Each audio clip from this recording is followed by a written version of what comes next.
बच्चों, मैं आपका स्वागत करता हूं विद्या गुरुकुल के इस प्लेटफॉर्म पर, जहाँ पे हम अध्याय 3 के आज उदाहरण नंबर 5 को समझने वाले हैं, है ना। तो लिख लेते हैं पहले उदाहरण नंबर 5। ये उदाहरण नंबर 5 क्या कहते हैं, ये देखो, ये लाइनों के तौर पे लिखा हुआ है और तुम्हें इसे मैथमेटिकल वे में, मैथमेटिक्स के तरीके में लिखना है, ठीक है, यानी नंबर और के रूप में लिखना है। तो अपने पहले क्वेश्चन पढ़ते हैं। क्या ये बोल रहा है, आफ्ताब अपनी पुत्री से कहता है, यानी अपने बेटे से कहता है कि 7 साल पूर्व मैं तुमसे 7 गुनी आयु का था, ठीक है। तो अपने क्या, देखो, ये 7 साल पहले की बात कर रहा है, ठीक है।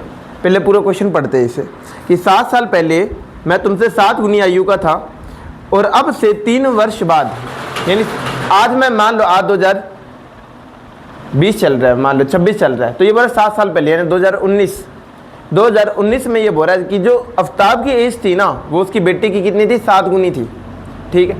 और आज क्या चल रहा है, 2026। अब ये बोल रहा है 3 साल बाद में, यानी 2029 में, ये क्या बोल रहा है कि जो आफ्ताब की एज होगी ना, या मेरी एज होगी, वो अब उसकी बेटी की कितनी गुना हो जाएगी, 3 गुना हो जाएगी। इसने ये क्वेश्चन में बोला है, ठीक है। तो अभी समझते हैं ये क्या कहना चाह रहा है। अब ये बोल रहा है, जो ये लाइनें आई है पहले इसे मैथमेटिकल तौर पर लिखो, फिर इसे सोल्व करो और इसका ग्राफ बनाओ। इसने 2 क्वेश्चन दिए असल में अपने को, तो अपने समझते हैं।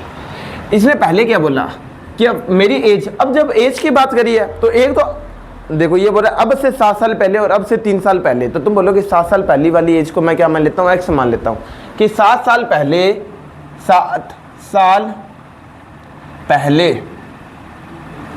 अब मैं 2 तरीके से पहले इस क्वेश्चन को सोल्व करके जाऊंगा। 7 साल पहले आफ्ताब की एज कितनी थी, एक्स मान लो, और 7 साल पहले, ठीक है, बेटी की एज कितनी थी, वाई मान लो। क्या मान लो, वाई मान लो। ये बात समझ आ गई। तो इसने क्या बोला, 7 साल पहले, इसने बोला था कि 7 साल पहले, मैं पूरा अच्छी तरह से बता रहा हूं, देखना, पहले, ठीक है, जो आफ्ताब की एज थी, ए से लिख रहा हूं आफ्ताब को, आफ्ताब की एज, ठीक है, एज थी, वो बेटी की एज, यानी 7 साल पहले जो बेटी की एज थी उसकी कितनी गुना थी, 3 गुना थी। इसे खुद बोला है, ये लाइन बोली है, तुमने लिख भी लिया कि 7 साल पहले आफ्ताब की एज, 7 साल पहले बेटी की एज की कितना गुना थी, 3 गुना थी। ये लिखोगे। 7 साल पहले आफ्ताब की एज है कितनी मानी तुमने, एक्स मानी है, ठीक है, 3 का 3 लिख दोगे। और 7 साल पहले बेटी की एज कितनी मानी है तुमने, वाई मानी है। तो एक इक्वेशन तुम्हें क्या मिल गई, एक्स बराबर 3y मिल गई। ये बात समझ आ गया। अब 7 साल पहले एक्स थी, ठीक है। अब ये बोल रहा है अब से 3 साल बाद में, ठीक है। तो पहले 7 से अब तक आने में, यानी 2019 की बात कर ली इसने कि 7 साल पहले, यानी 2019 में ये एज थी। अब ये बोल रहा है अब से 3 साल बाद में, यानी 2029 में इसकी जो एज होगी ना, इसकी जो एज होगी वो उसकी बेटी की कितने गुना हो जाएगी, 3 गुना हो जाएगी। तो मैं ये बात नहीं कह सकता क्या, 10 साल का गैप आ गया। कितने साल का गैप आ गया, 10 साल का। तो ये बोल रहा है अब से 3 साल बाद आफ्ताब की जो एज है, आफ्ताब की एज, देखो जो लाइनें लिखी है मैं वही लिख रहा हूं अभी तक बुक में, क्वेश्चन में, वो अब से, अरे 7 दे रखा था ना इसमें, 7 साल, 7 गुना ज्यादा थी, 7 था ना, 7 लिख लोगे यहाँ पे, ये आई थी क्वेश्चन। अब ये बोल रहा है अब से 3 साल बाद, अब से 3 साल बाद जो बेटी की एज होगी, बेटी की एज होगी, ठीक है, जो आफ्ताब की एज थी ना, अब से 3 साल बाद में वो बेटी की एज की कितना गुना है, 3 गुना। इसने खुद बोला है। तो ये दिमाग लगाओ, 7 साल पहले, यानी आज से 7 साल पहले उसकी एज जो भी थी वो एक्स थी, तो आज कितनी हो जाएगी। मान लो मैं 2019 में 10 साल का था, तो अब 2026 में कितने साल का हो जाऊंगा, 7 साल बड़ा हो जाऊंगा, 17 साल का हो जाऊंगा, यानी x + 7 हो जाएगा। कितना हो जाएगा अब तक आने में, ये आफ्ताब की 7 साल पहले अब कितनी होगी, x + 7 हो जाएगी। ये भी सेम, ये बेटी की एज y थी 7 साल पहले, अब कितनी हो जाएगी, y + 7 हो जाएगी, 7 बढ़ जाएगी। अभी अब की बात नहीं कर रहा है, ये बोल रहा 3 साल बाद में, यानी अब से 3 साल बाद और जोड़ो। तो इसमें 3 साल और जोड़ दोगे तुम, x + 7 + 3, और यहाँ पे आ जाएगा y + 7 + 3। तो मैं कह सकता हूँ कि आफ्ताब की एज 3 साल बाद में 10 बढ़ जाएगी, और बेटी की एज भी कितनी बढ़ चुकी होगी, 10 साल बढ़ चुकी होगी।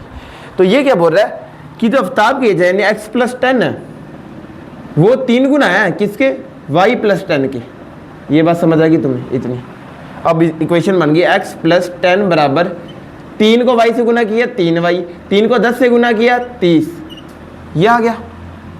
ठीक है, और यहाँ से तुम बना सकते हो इक्वेशन, क्या बन जाएगी देखना, x बराबर क्या आ गया, तुम बोल सकते हो y को इस साइड ले जाना है तो ले जाओ, तुम्हारी मर्जी है, नहीं ले जाना तो भी कोई दिक्कत नहीं है, लेके चल जाते हैं अपने। 3y आ जाएगा यहाँ पे प्लस, वहाँ जाके माइनस, यहाँ पे 10 प्लस है और याद आके माइनस हो जाएगा, तो मैं कह सकता हूँ 20 आ जाएगा। तो ये इक्वेशन बन गई। तो एक ये इक्वेशन और एक ये इक्वेशन है, 2 इक्वेशन आ गई तुम्हारे पास, आ गई। अब इक्वेशन नंबर 1 में तुम्हें x की वैल्यू दे रखी है, मैंने बोला था सोल्व करो इसे और इसके अंदर वैल्यू रख दो। अब तुम्हें ये तो पहले ही सोल्व करके दे रखा है x की वैल्यू, तो तुम लिखोगे इक्वेशन 1 की वैल्यू कहाँ पे रखने पर, वैल्यू 2 में रखने पर तुम बोलोगे अगर मैं यहाँ पे x की जगह 7y लिखता हूँ तो लिख सकता हूँ, मैं लिख दिया मैंने, -3y का -3y बराबर 20, ये आ जाएगा कुछ। 7y में से 3y के कितने y बचे, 4y बराबर 20, और y बराबर कितना आ जाएगा, 5 आ जाएगा। तो तुम्हें y बराबर 5 मिल गया। अब y 5 है तो जो ये y की वैल्यू आई है, ये इक्वेशन नंबर कहाँ पे लिख दोगे, ठीक है, y का मान जो भी आया, y का मान इक्वेशन 1 में रखने पर, मैंने बोला ना जो भी y का या x का मान आएगा उसे चाहे तुम 1 में रख दो चाहे 2 में रख दो, और 3 बनाई है तो 3 में रख दो, कोई फर्क नहीं पड़ता। मैंने 1 में रख दिया क्योंकि 3 तो बनाई नहीं, मैंने 2 में भी रख सकता हूँ। तो इक्वेशन 1 में रखने पर क्या आ जाएगा, x बराबर y कितना बताना, 5, 7 गुना 5 कितना होता है, 35, यानी y x की एज क्या रही थी 7 साल पहले। 7 साल पहले आफ्ताब की एज कितनी थी, 35 थी, और 7 साल पहले बेटी एज क्या थी, 5। अब ये देखते हैं वो अब की एज पूछ रहा है या कब की एज पूछ रहा है, ठीक है। तो ये पूछ रहा है, अब इसने कुछ पूछा ही नहीं है, ठीक है। इसने पूछा अब की एज बता दो, अब की एज बता दो, क्या बोल रही है, अब की एज बता दो। तो 7 साल पहले 35 थी, अब कितनी हो जाएगी, तो लिख दोगे 7 साल पहले 35 एज थी, तो अब कितनी हो जाएगी, 7 जोड़ दोगे 42 हो जाएगी। तो आफ्ताब 42 साल का हो चुका है अब, और बेटी की एज 7 साल पहले, वाई तुमने 7 साल पहले माना है ना, 5 थी, अब कितनी हो जाएगी, 12 हो जाएगी, तो 12 लिख दोगे। तो इस प्रकार ये क्वेश्चन नॉर्मल तरीके से सॉल्व होता है। अब मैं दूसरे तरीके से इसे सॉल्व करके बताता हूँ तुम्हें, ठीक है। ग्राफ तो तुम बना ही लोगे, कोई बड़ी बात नहीं है, ठीक है। अपने बना भी लेंगे इसके लिए, पहले ग्राफ बनाते हैं इसके लिए, ठीक है। यहाँ पे इक्वेशन लिख देते हैं, अरे ग्राफ भी बनाना, बुक में नहीं बनाया हुआ, 7y। और दूसरी इक्वेशन क्या थी, इक्वेशन नंबर 2 थी x - 3y बराबर 20, ठीक है। अब मिटो दोगे इसे, कर लिया तो ये तुमने, तो कोई बात नहीं है, जल्दी कर लेना ये। अब इसके लिए अपने क्या ग्राफ बना लेते हैं, ठीक है। तो समझना, ग्राफ बनाना है। पहले इक्वेशन एक है, ये इक्वेशन नंबर क्या 2 है, ठीक है, ये बात समझ आ गई। अब इक्वेशन 1 को पहले सॉल्व करते हैं, इक्वेशन 1 को। तो इक्वेशन 1 से तुम बोलोगे x और y की वैल्यू निकालनी है तुम्हें,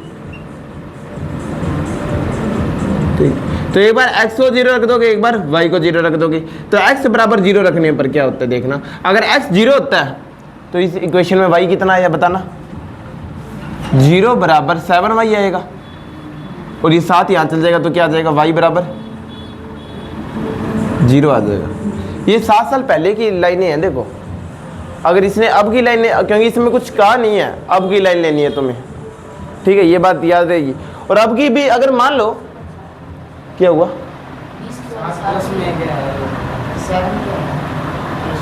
कहाँ पे ये एक्स्ट्रा, ठीक है, तो ये आ गया। फिर क्या है, फिर एक बार y को 0 रख दोगे।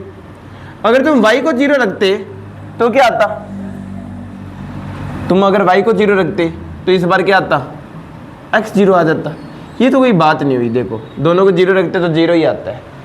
इसलिए अपने कोई अलग पॉइंट लेते हैं, कोई इस बार क्या लेते हैं, अलग पॉइंट लेते हैं, क्योंकि देखो इसमें भी x 0 था, y 0 आ रहा है। अब मैं y 0 रख रहा हूँ, x 0 आ रहा है, इसलिए मैं इस बार क्या करता हूँ, x को 1 रख लेते हैं। अपने x का वैल्यू 1 रखने पर मैं 1 क्यों रख रहा हूँ, बात समझ आ गई ना, क्योंकि मैं x की वैल्यू 0 रख रहा हूँ तो y 0 आ रहा है, और y को 0 रख रहा हूँ तो x 0 आ रहा है। इसलिए 0 के अलावा मुझे कोई और पॉइंट भी लेना पड़ेगा। तो अगर मैं x 1 रखता है इसके अंदर, या y को मान लो y की जगह मैं 1 रखता तो x कितना आता, तो तुम बोलते अगर मैं y की जगह 1 रखता तो यहाँ पे 7 × 1 हो जाता, x बराबर कितना आ जाता, 7। यानी जब y 1 होता है तो x कितना आता है, 7 आता है। ये बात समझ आ गई। तो एक पॉइंट ये मिल गया मेरे पास कि ठीक है, अब इसे बनाएंगे अपने। दूसरी इक्वेशन सोल्व करते हैं अपने। इक्वेशन 2 से सेम वही बात करोगे तो क्या निकालोगे, x और y निकालोगे। अरे y मैंने माना है ना, y को 1 मानने पर, y को 1 माना तो तुमने 1 डाला यहाँ पे y की जगह, x कितना आ जाएगा, 7 आ गया। ये दूसरे नंबर का, देखो थोड़ा सा ऐसे लाइन खींच देता हूँ, यहाँ पे ध्यान देगा। अब क्या है, इसमें एक बार x को तुम 0 रख दोगे तो x बराबर 0 रखने पर देखते हैं क्या होता है। अगर मैं x को 0 रखता हूँ तो ये 0 - 3y बराबर 20 होता। ये बात समझ आ गई। अब ये 3 - 3y बराबर 20 लिखूंगा।